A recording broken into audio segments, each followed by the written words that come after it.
그러므로 이제는 여호와를 경외하며 온전함과 진실함으로 그를 섬기라. 너희의 조상들이 강 저쪽과 애굽에서 섬기던 신들을 치워버리고 여호와만 섬기라. 만일 여호와를 섬기는 것이 너희에게 좋지 않게 보이거든 너희 조상들이 강 저쪽에서 섬기던 신들이든지 또는 너희가 거주하는 땅에 있는 아모리 족속의 신들이든지 너희가 섬길 자를 오늘 택하라. 오직 나와 내 집은 여호와를 섬기겠노라 하니 백성이 대답하여 이르되 우리가 결단코 여호와를 버리고 다른 신들을 섬기기를 하지 아니하오리니 이는 우리 하나님 여호와께서 친히 우리와 우리 조상들을 인도하여 애굽 땅 종되었던 집에서 올라오게 하시고 우리 목전에서 그 큰 이적들을 행하시고 우리가 행한 모든 길과 우리가 지나온 모든 백성들 중에서 우리를 보호하셨음이며 여호와께서 또 모든 백성들과 이 땅에 거주하던 아모리 족속을 우리 앞에서 쫓아내셨습니다. 그러므로 우리도 여호와를 섬기리니 그는 우리 하나님이심이니이다 하니라. 여호수아가 백성에게 이르되 너희가 여호와를 능히 섬기지 못할 것은 그는 거룩하신 하나님이시요 질투하시는 하나님이시니 너희의 잘못과 죄들을 사하지 아니하실 것임이라. 만일 너희가 여호와를 버리고 이방 신들을 섬기면 너희에게 복을 내리신 후에라도 돌이켜 너희에게 재앙을 내리시고 너희를 멸하시리라 하니 백성이 여호수아에게 말하되 아니니이다. 우리가 여호와를 섬기겠나이다 하는지라. 여호수아가 백성에게 이르되 너희가 여호와를 택하고 그를 섬기리라 하였으니 스스로 증인이 되었느니라 하니 그들이 이르되 우리가 증인이 되었나이다 하더라. 여호수아가 이르되 그러면 이제 너희 중에 있는 이방 신들을 치워버리고 너희 마음을 이스라엘의 하나님 여호와께로 향하라 하니 다같이 백성이 여호수아에게 말하되 우리 하나님 여호와를 우리가 섬기고 그의 목소리를 우리가 청종하리이다 하는지라. 아멘. 아멘. 제 목소리가 잘 들리십니까? 지금 뭐 이렇게 선풍기가 켜지고 이래서 목소리가 좀 웅웅거린다는 소리를 요즘 잘 듣는데 최대한 잘 들렸으면 들릴 수 있도록 제가 그렇게 노력을 하겠습니다. 거듭난 믿음은요 오직 주님만 섬기고 주님 뜻대로 순종하기로 결단한 믿음인 줄 믿습니다. 그리고 하나님께서는 그 사람들을 가만히 내버려 두지 아니하시고 여러 가지 어려움과 유혹을 통해서 그 결단을 시험하시고 진짜와 가짜를 가르십니다. 그 이유는 마지막에 꼭 심판하시기 위해서뿐만 아니라 가짜가 분명하게 가려져야 그들이 진짜가 되게 주님 앞에 나올 수 있기 때문입니다. 사사기 3장 4절에 보면 이런 말씀이 있습니다. 남겨두신 이 이방 민족들로 이스라엘을 시험하사 여호와께서 모세를 통하여 그들의 조상들에게 이르신 명령들을 순종하는지 알고자 하셨더라. 이렇게 얘기합니다. 하나님께서 간절히 원하시는 것은 이스라엘이 하나님이 주시는 모든 복을 받아서 열방의 하나님의 영광을 나타내는 그런 민족이 되기를 간절히 원하셨습니다. 그러기 위해서는 젖과 꿀이 흐르는 땅보다 10,000배, 100,000배 더 중요한 것이 있었는데 그것은 뭐냐면 여호와께서 그들의 기업이 되시는 일이었어요. 그러기 위해서는 이들이 우상을 섬기지 않고 하나님 한 분만을 섬겨야 되고 온 삶 가운데 하나님 말씀대로 살아가는 삶이 있어야만 했습니다. 그래서 그들의 주변에 이방 민족들을 다 쫓아내지 않으시고 남겨두셨고요. 그리고 그들을 통해 우상 숭배의 유혹, 방탕한 세상 쾌락의 유혹들을 계속해서 그들 가운데 두셨습니다. 왜냐? 그들의 미움을 시험하기 위해서. 그래서 진짜인지 가짜인지를 계속 구별하시기 위해서. 시험이 없는 믿음은 가짜일 수 있습니다. 여러분, 우리가 세상에서 뭐 어떤 심각한 중독에 빠지면요 재활센터라는 곳에 들어가게 됩니다. 거기에 가면 자기가 중독된 것들을 할 수가 없어요. 왜냐하면 할 수 없는 환경을 만들어 놨습니다. 그러나 그걸 진짜 이겼는지 이기지 않았는지는 언제 알게 되죠? 재활센터에 나왔을 때, 그리고 그 유혹이 주위에 여전히 있는 곳에 들어갔을 때야 그 사람이 그 중독에서 놓였는지 아니면 그대로 있는지를 알게 되는 것입니다. 믿음도 마찬가지입니다. 하나님 말씀을 지킬 수밖에 없는 그런 환경을 만들어 놓으시고 시험 받을 것이 없다면 그 믿음이 진짜인지 가짜인지 알 수가 없기 때문에 우리의 삶에 여러 가지 유혹과 시험들을 주님께서 내버려 두십니다. 그래서 우리의 믿음을 구별하고 하나님 앞에 더 나아가게 하시기 위한 거죠. 계명이라는 말을 하면 많은 사람들의 마음이 굳어지고 차가워집니다. 왜냐하면 하나님의 공의와 심판에 관한 이야기를 하는 줄 그렇게 생각하기 때문에 그래요. 그런데 여러분, 우리 하나님의 계명에 대한 선입견이 있는데 그건 뭐냐면 두려움과 그리고 하나님께서 우리를 감적으로 인도하시는 어떤 그런 마음을 가지게 되는 거죠.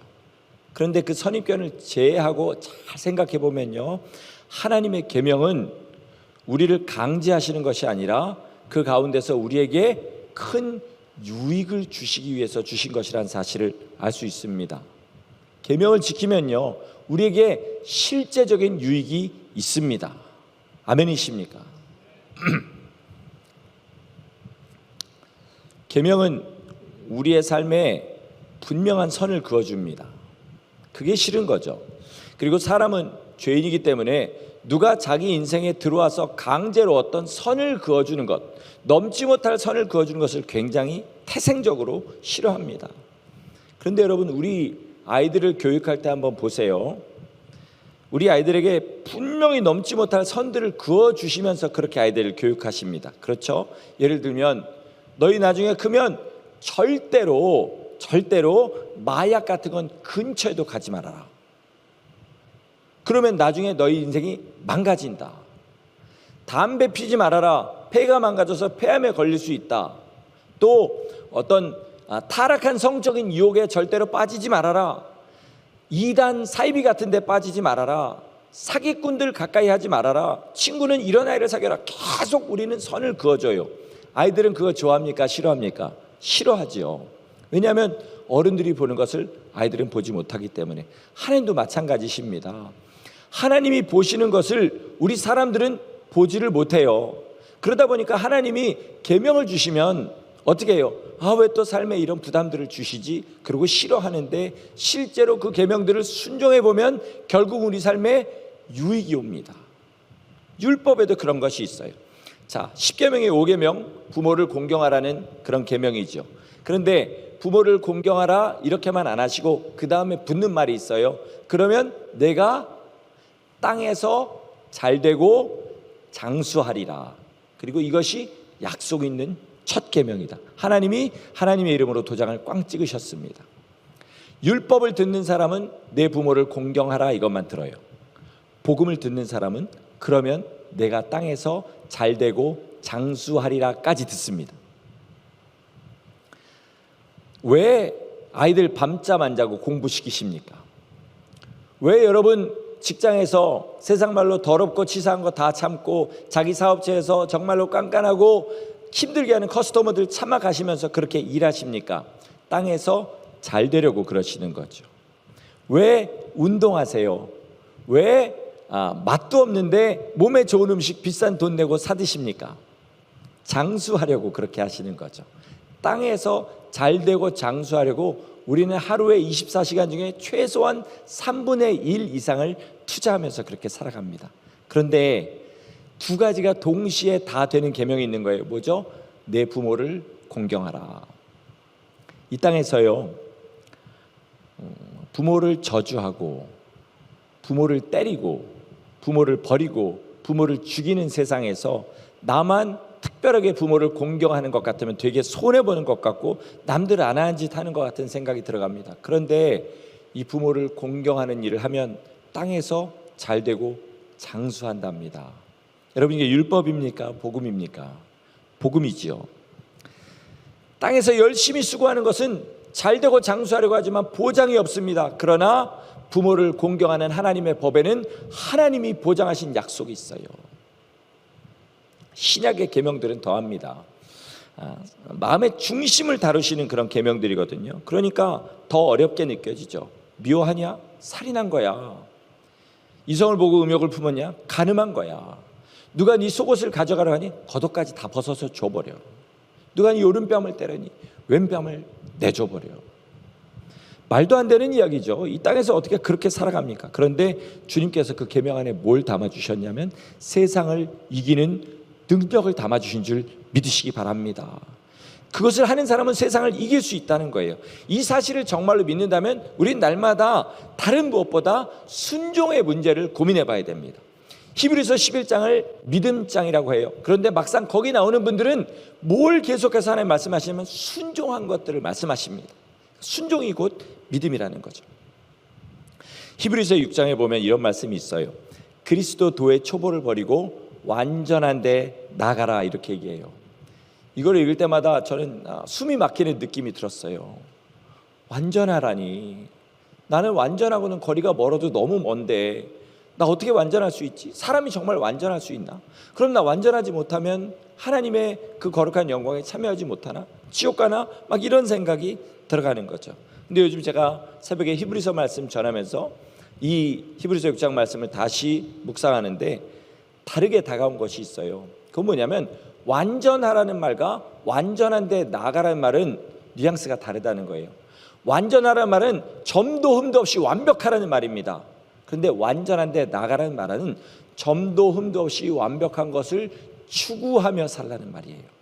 이 두 개는 분명히 다른 말이죠. 순종을 향해 나가는 사람은요, 완벽을 향해 나가는 사람은 중간에 넘어지는 순간들도 그 완전을 향한 여정에 다 포함됩니다. 그런데 순종하려는 마음이 알려 없는 사람은 달린다 할지라도 엇나가는 길로 가게 되는 거예요. 우리 주님께서 우리의 죄를 그 보배로운 피로 씻으신 다음에 상태를 성경은 뭐라고 얘기하냐면 눈보다 더 희다, 양털보다 더 희다, 이렇게 얘기해요. 그리고 베드로와 야고보와 요한을 데리고 주님이 변화산상이라는 곳에 올라가셔서 엘리야와 그리고 모세를 만나십니다. 그리고 그 옷이 희게 변하는데 성경은 뭐라고 표현하냐면 세상에 빨래하는 사람이 그렇게 희게 만들 수 없을 정도로 희더라, 이렇게 얘기합니다. 무슨 말이에요? 세상에는 없는 흰색이라는 겁니다. 주님께서 우리를 그 피로 씻은 다음에 우리가 입은 의복의 색깔이 바로 그 색깔이에요. 다른 말로 하면 주님께서 궁극적으로 우리에게 원하시는 상태가 그 상태라는 말입니다. 먼저 제가 분명히 말씀드릴 것은 절망하지 마시고 들으세요. 우리 그 색은 사람의 힘으로는 아무도 만들 수가 없습니다. 오직 예수 그리스도의 보배로운 피가 아니면 그 색의 옷을 입고 주님 앞에 나갈 수 있는 사람은 아무도 없을 겁니다. 그러나 그 말이 그렇게 되기를 포기하라는 말은 절대로 아닙니다. 오히려 그렇게 하기를 더 힘쓰며 나가는 거예요. 내가 나를 눈보다 더 희게 할 수는 없지만 우리 주님께서 그렇게 만들어 주셨을 때 그 흰옷에게다 다른 더러운 것들을 묻히지 않으려고 온 힘을 다해 노력할 수는 있다라는 이야기죠. 그렇게 하려고 하나님 도와주세요, 하나님 지혜 주세요, 성령님 나를 인도해 주세요, 그렇게 간절한 마음으로 나갈 때 성령님께서 하갈의 눈을 열어서 마실 물을 보게 하시듯이 우리도 나갈 길을 보여주십니다. 그리고 정말 그렇게 사는 사람에게 예수 그리스도의 보혈이 역사하사 우리가 주홍같이 붉은 것이 다시 묻었다 할지라도 주님의 피가 우리를 다시 그렇게 희게 씻으신 줄 믿으시기 바랍니다. 이것이 복음입니다. 너희가 비록 다시 더러워질지라도 내가 너희를 씻어주겠다. 어떻게 하는 사람에게 그렇게 희어지기를 간절히 바라고 주님 앞에 나가는 사람에게 그렇게 하시겠다는 것입니다. 아멘이십니까? 찰스 피니 목사님이 이런 이야기를 했어요. 불순종이 점점 더 변해서 순종으로 변한 일은 없다. 불순종은 불순종이고 순종은 순종이다. 불순종에서 순종으로 넘어가는 건 작은 선 하나가 있을 뿐이에요. 불순종의 상태로 있다가 주님께서 말씀하신 대로 사는 그 순간에 그 계명에 순종한 것이 되는 거죠. 마태복음 21장에 이런 말씀이 있습니다. 두 아들이 있는데 아버지가 이야기해요. 너희들 오늘 나가서 밭에 나가서 일해라. 그랬더니 큰아들은 내 아버지 그렇게 하겠습니다 하더니 나가서 일하지 않았어요. 둘째 아들은 아버지 저는 싫습니다, 오늘 피곤해요, 못하겠습니다, 그래놓고 나중에 뉘우치고 나갔습니다. 이 둘 중에 누가 더 순종한 사람이냐 했을 때 사람들이 둘째 아들이니다 했어요. 너희도 이와 같이 행하라 주님께서 말씀하셨습니다. 자, 처음에 예를 했던 아니오를 했던 순종은 언제 완성되냐? 아버지가 밭에 나가서 일하라고 하셨기 때문에 밭에 나가서 일하는 순간에 순종하는 사람이 되는 겁니다. 그러니까 순종과 불순종은 말에서 갈리는 것이 아니라 행동에서 갈리는 거죠. 그 사이에, 순종과 불순종 사이에 고민과 갈등이 있을 수 있습니다. 그러나 말씀하신 대로 행동하는 그 순간에 불순종하는 사람이 순종하는 사람으로 바뀌게 되는 거죠. 고민과 갈등에서 끝나버리면 아무리 그 고민이 형이상학적이고 철학적이고 주님을 사랑하는 것 같은 그런 마음에서 나온 고민이라 할지라도 결국 하나님 앞에 레이블은 뭘로 찍히느냐? 불순종한 사람으로 찍힌다는 거죠. 그러나 복음의 소망이 있습니다. 복음의 소망이 있어요. 우리 교회 밖의 사람들은 이야기할 필요가 없죠. 어차피 주님께서 말씀하셨어요. 독생자 이름을 믿지 아니함으로 하나님의 진노가 그 머리 위에 머물러 있다. 그렇게 말씀하셨습니다. 그러나 교회 안에 있는 사람들을 가지고 얘기해 보겠습니다. 교회 안에 불순종하는 사람들이 있습니다. 우린 다 나름대로 불순종하는 면들이 있어요. 그렇다 할지라도 두 부류로 나눌 수가 있어요. 하나는 뭐냐면 진짜 하나님 뜻대로 순종하기로 결단하고 애를 쓰는데 안 되는 사람이 있고요.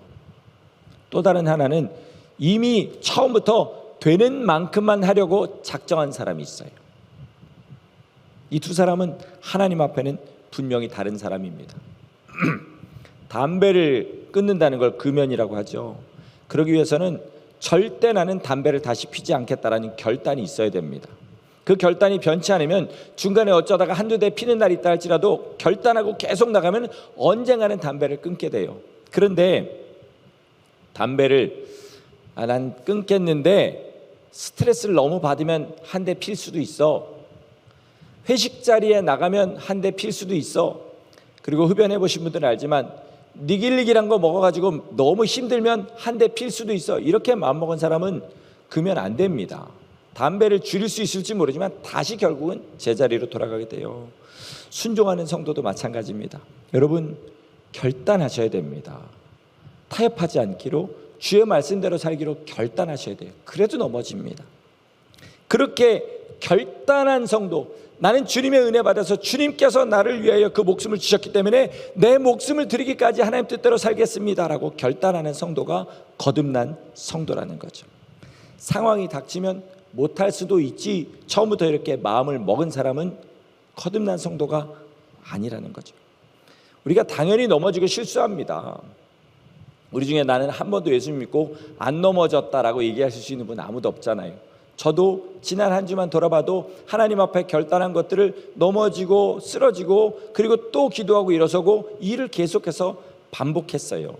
그러니까 결단하고 주님 앞에 그렇게 하려고 애쓰고 눈물로 나가는 사람 아무 문제 없습니다. 문제는 뭐냐? 넘어지는 것이 당연하다. 나 이 정도 가지고 넘어진 건 하나님도 이해해 주셔야 돼. 그리고 돌이키지 않는 사람, 이게 문제인 것이죠. 제가 지금 죄 지으면 구원 못 받습니다, 지옥 갑니다라고 말씀드리는 게 아니죠. 똑같은 죄인이라 할지라도 어떤 믿음을 가지고 어떤 자세를 가지고 하나님 앞에 나가느냐에 따라서 하나님이 보시는 눈이 전혀 다르다는 말씀을 드리고 있는 겁니다. 지금 세상의 교회가 너무 걱정스러운 건 뭐냐면요, 성도라는 이름을 가진 사람들이 하나님의 말씀을 절대적인 삶의 기준으로 삼고 있지 않다는 거예요. 다시 말해서 넘지 말아야 될 선으로 만들지 않고 있다는 겁니다. 간이 안 좋아지면 술 마시면 안 된답니다. 여담이지만 제가 예전에 군대 병원에 입원했을 때가 있었는데 간이 안 좋은 사람은 어떻게든 퇴원하려고 밤에 담 넘어가서 술 사다가 마십니다. 그래서 결국은 만성 간염으로 제대하게 됩니다. 그럼 어떻게 되는지 아시죠? 사회 나가서 일평생 제대로 살 수 없는데 군대를 탈출하겠다는 그 미련한 생각에 밤마다 술 마시고 만성 간염으로 제대하는 그런 사람을 봤어요. 그럴 때 간이 안 좋을 때 의사가 술을 멀리해라 이 얘기를 할 때 여러 가지 방법으로 얘기할 수 있어요. 술 조심하세요, 또는 술을 멀리하세요, 이렇게 얘기할 수 있고요. 아주 단호하게 이렇게 얘기할 수 있습니다. 술 한 방울도 드시면 안 됩니다. 한 방울이라도 먹는 그 순간에 당신은 죽을 수 있습니다, 이렇게 얘기할 수 있어요. 여러분, 어떤 것이 여러분 안에 와닿겠습니까? 내가 그 상태라면. 마지막에 하는 말이죠. 주님께서 우리에게 말씀을 주실 때요, 될 수 있으면 이거 하지 말아라, 될 수 있으면 이렇게 해라 라고 주신 명령이 있으면 여러분 한번 찾아서 저한테 얘기해 주세요. 주님은요, 다 술 한 방울도 마시지 말아라, 안 그럼 너희 죽을 거야, 이런 식으로 명령을 주셨습니다. 오늘 여호수아도 그렇게 얘기하잖아요. 너희 대충 해서 여호와를 섬기는 거 하지 못할 거다. 왜냐하면 여호와는 질투하시는 하나님이기 때문에 너희 죄를 사하지 않으실 거다라고 말씀하죠. 처음에도 말씀드렸지만 우리는 죄인이라 주님의 말씀이 넘지 못할 선으로 내 심령 가운데, 내 삶 가운데 들어오는 것을 굉장히 싫어합니다. 믿는 사람들조차도 하나님의 계명에 율법주의라는 레이블을 붙여놓고 합법적으로 주님을 불순종하려는 그런 삶을 살고 있어요. 그런데 이 선이 바로 그어져야 하나님께서 인도하시는 곳을 갈 수가 있습니다. 성령의 음성이 들리지 않더라도요, 장기적으로 순종하고 그러면 하나님께서 인도하시는 곳으로 갈 수 있어요. 제가 미국에 와서 처음 은혜 받고 하나님 앞에 종이 되겠습니다 이렇게 기도를 했어요. 그런데 목사 될 때까지 20년이 딱 걸렸습니다. 기도한 후로부터 신학하는 데까지도 12년이 걸렸어요. 뭐 대단한 고민이나 영적 싸움이 있었던 것이 아니고요, 노래가 너무 좋아서 노래를 계속 하면서 어떻게 사역을 할 수 있나, 이거를 세상 말로 간을 보다가 그렇게 시간이 오래 걸렸습니다. 세계적인 성악가의 꿈을 안고 미국에 왔지만 오자마자 은혜를 받고 덜컥 하나님 앞에 종되겠다고 서원을 해버렸어요. 근데 왜 그렇게 오래 걸렸는지, 보통 그렇게 오래 걸리면 안 되고 다른 길로 가게 되는데 결국은 하나님 앞에 서원한 대로 목사가 될 수 있도록 해주셨는지, 우리 그 얘기를 조금만 나눠보려고 합니다. 자주 말씀드리지만 처음 2년 반 동안 노래하는 사람이 항상 지금처럼 목이 쉬어 있었어요. 금요일 토요일 주일 지나고 월요일 아침 수업에 가면 진짜 무슨 그 허스키한 트로트 가수가 노래하는 것처럼 막 그렇게 노래를 불렀습니다. 일주일 내내 교회 모였습니다. 모일 때마다 통성기도하고 공식적인 찬양 인도만 일주일에 3번 했어요. 같이 유학원 한국 사람들이 저를 비웃었습니다. 보통 그런 경우에 18번으로 하는 얘기겠죠. 너만 예수 믿냐? 왜 이렇게 유별나게 믿냐? 그래도 하나님이 주신 목소리인데 그거 하라고 너한테 주신 달란트가 그건데 그거 해야지, 그렇게 꼭 기도해야 되냐, 그렇게 꼭 찬양인도 해야 되냐, 사람들이 비웃었어요. 한 2년 반이 지나서 큰 콩쿠르에 나가기로 했습니다. 미국에서 성악 공부하는 한국 사람들은 아주 다 탐을 내는 콩쿠르이 있어요. 그게 뭐냐면 메트로폴리탄 오페라 콩쿠르라는 콩쿠르예요. 그 콩쿠르에 우승하면요, 반드시 한국의 모든 주요 일간지에 대문짝만하게 얼굴이 실립니다.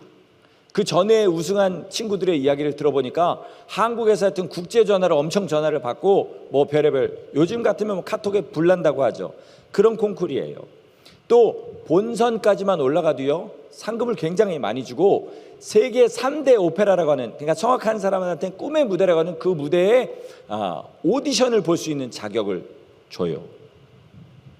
그래서 제가 그 콩쿠르 나가면서 아무 욕심 없었습니다. 그때는 주님 앞에 이렇게 기도했어요. 하나님, 제가 주님 섬기느라고 교회 생활 열심히 하느라고 이렇게 목이 쉬어서 사람들이 여지껏 비웃었는데 줄리아드에서 아무도 못 올라가는 데까지만 올라가게 해주세요. 그래서 하나님이 함께 하시는 사람이 절대로 그렇게 비웃을 만한 대상이 아니라는 것을 보여주세요. 이렇게 기도하고 나갔어요. 간절하게 기도했는데 콩쿠르에 나가서 정말로 1차, 2차 이렇게 예선이 지나가면서 줄리아드에서 나간 사람 다 떨어지고 저 혼자만 남게 됐어요. 그리고 본선까지 올라갔습니다. 하나님께서는 기도한 대로 응답해 주셔서 본선에서 똑 떨어졌습니다. 결국 똑 떨어졌어요. 그런데 그 다음부터는 아무도 저를 비웃지 않더라고요. 그리고 더 재밌는 건 뭔지 아십니까? 예수 안 믿는 성악하는 학생들이 저 따라서 교회 나오기 시작하는 거예요. 저 오빠 따라서 나가가지고 기도하면 나도 콩쿠르에서 좋은 성적 거둘 수 있지 않을까, 그런 정말 대놓고 그런 얘기하면서 따라 나오는 일이 생겼습니다. 여기까지는 제 자랑 같잖아요. 근데 문제는 그 다음에 일어났습니다. 제가 목사가 늦게 된 이유가 그 다음에 있어요. 콩쿠르에 그렇게 기도하고 나가서 하나님이 응답하셨는데 좋은 성적을 거두고 나니까 노래가 하고 싶은 거예요. 욕심이 생기더라고요. 원래는 대학원 졸업하면 신학 갈 생각이 있었거든요. 그런데 대신에 열심히 노래하기 시작한 겁니다. 막 레슨 받고 막 그렇게. 그런데 그 가운데 제게 분명한 원칙이 있었습니다. 교회에서 내게 맡겨주신 일은 절대로 방해받으면 안 된다. 교회 생활만큼 방해받으면 안 된다, 이거였어요. 왜냐하면 교회 생활이 무너지면 내 신앙도 무너진다는 사실을 우리 목사님, 그 당시에 제가 섬기던 목사님으로부터 강력하게 주입을 받은 거예요. 원래 정말 특별한 사람 제외하고는요, 오페라 가수가 된다는 거는 미국에서 학교를 졸업하고 그 다음에 매니지먼트 오디션을 봅니다. 그래서 매니저를 잡아요. 그리고 지방 무대들의 오디션을 보고 거기서 이제 지역 단역, 조역 이런 걸 따가지고 가서 이제 노래를 부르다가 점점 실력이, 경험이 늘어나고 그러면서 이제 점점 더 중앙으로 오게 되는 그런 과정을 밟아야 돼요. 근데 문제는 지방으로 가면 작은 오페라라는 최소한 한 달, 큰 오페라라는 2달 이상을 있어야 되는 거예요. 거기서 리허설하고 공연하고 그렇게 지나야 되는 거죠. 그래서 저는 매니지먼트 오디션을 아예 옵션에 집어넣지도 않았어요. 저한테는 그냥 없는 것이었습니다. 그러니까 저는 반드시 뉴욕에서 노래를 했어야 됐어요. 모든 사람들이 들어오기를 원하는 그 꿈의 무대 뉴욕에서 그냥 바로 입성을 해서 거기서 성공을 해야 됐어야만 했습니다. 그래서 매니지먼트 오디션 안 보고 5년 동안 열심히 레슨 받으면서 콩쿨만 죽어라고 나갔어요. 거기서 누군가 눈에 띄어서 데뷔하는 일을 바라면서.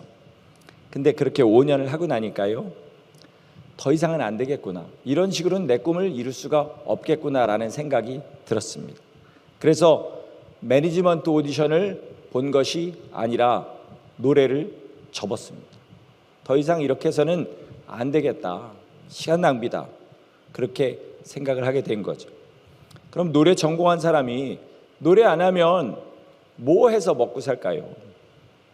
교회 생활에 지장 안 준다는 그 원칙을 철저하게 고수하면서 그렇게 일자리를 찾다 보니까 한 1년간은 뭐 했냐면 오피스 서플라이 하는 딜리버리 파트타임으로 일주일에 12시간씩 했습니다. 그래서 100 몇십 불 받고 초등학교 1학년짜리 한글 가르치는 거 해가지고 또 시간에 몇십 불 받고, 그래서 정말 문자 그대로 근근히 먹고 살았습니다.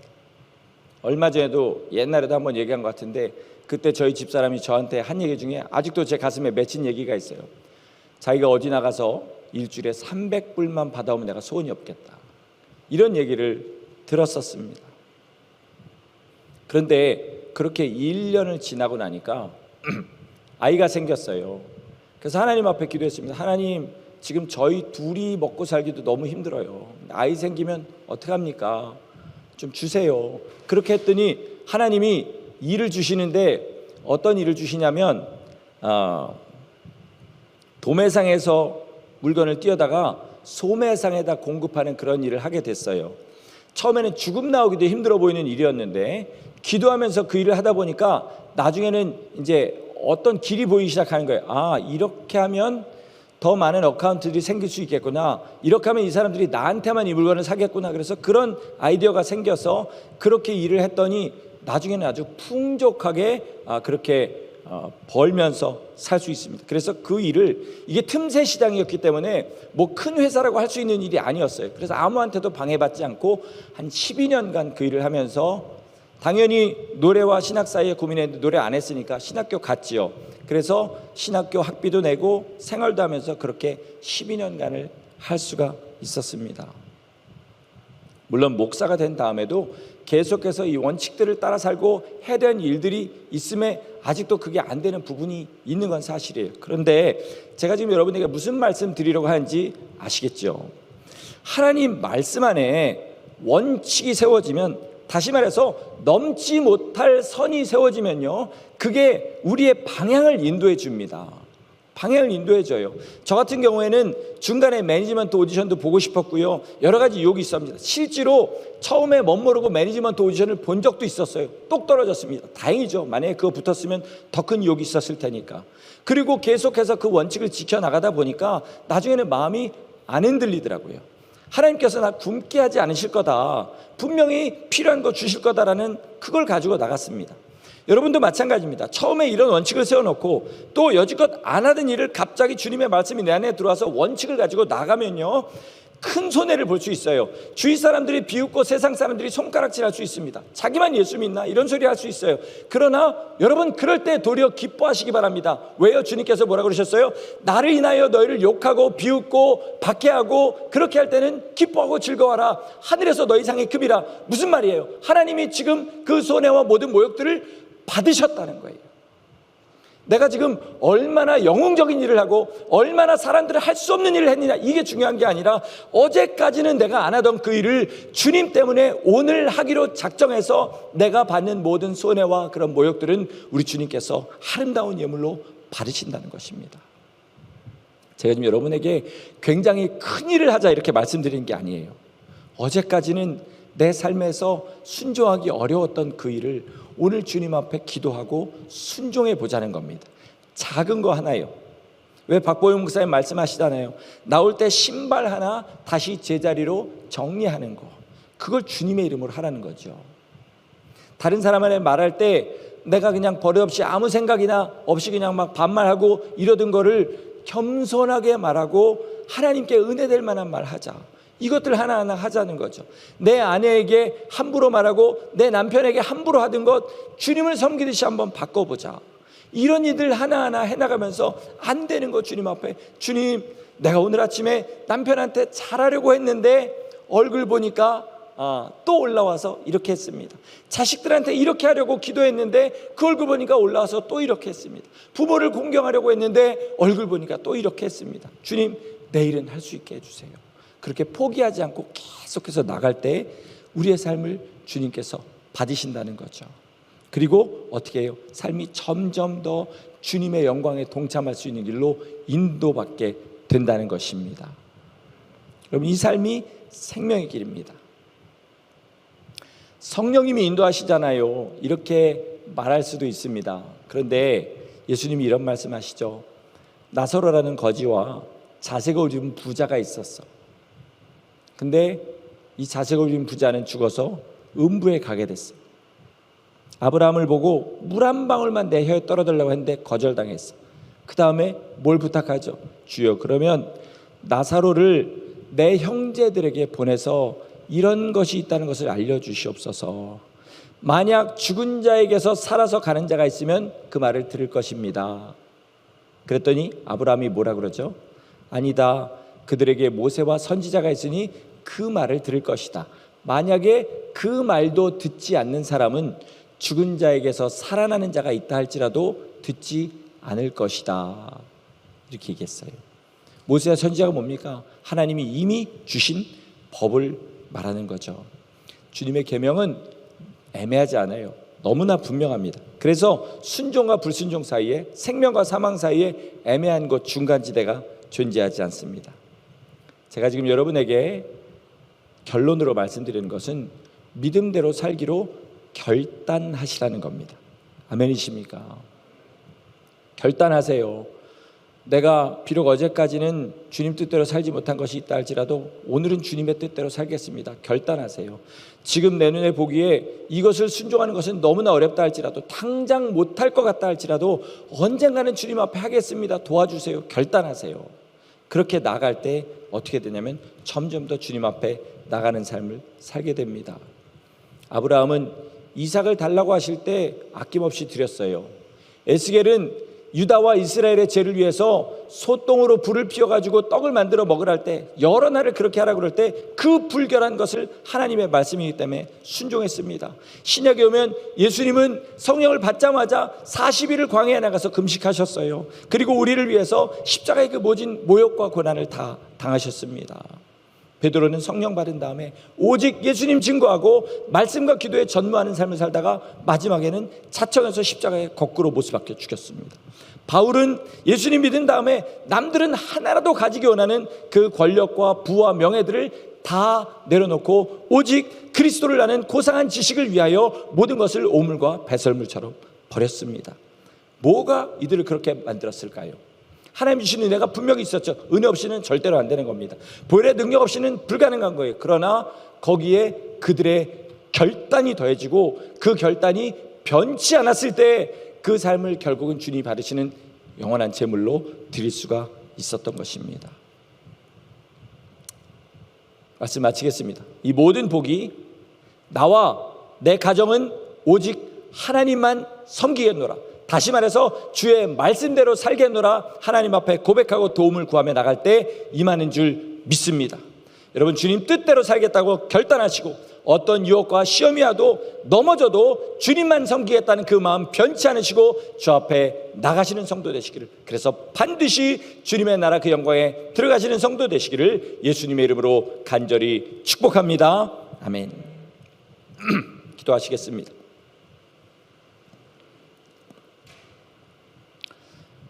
해도 안 된다는 말이 나보다 더 어울리는 사람이 있을지 하나님 앞에 부끄러운 것밖에 없습니다.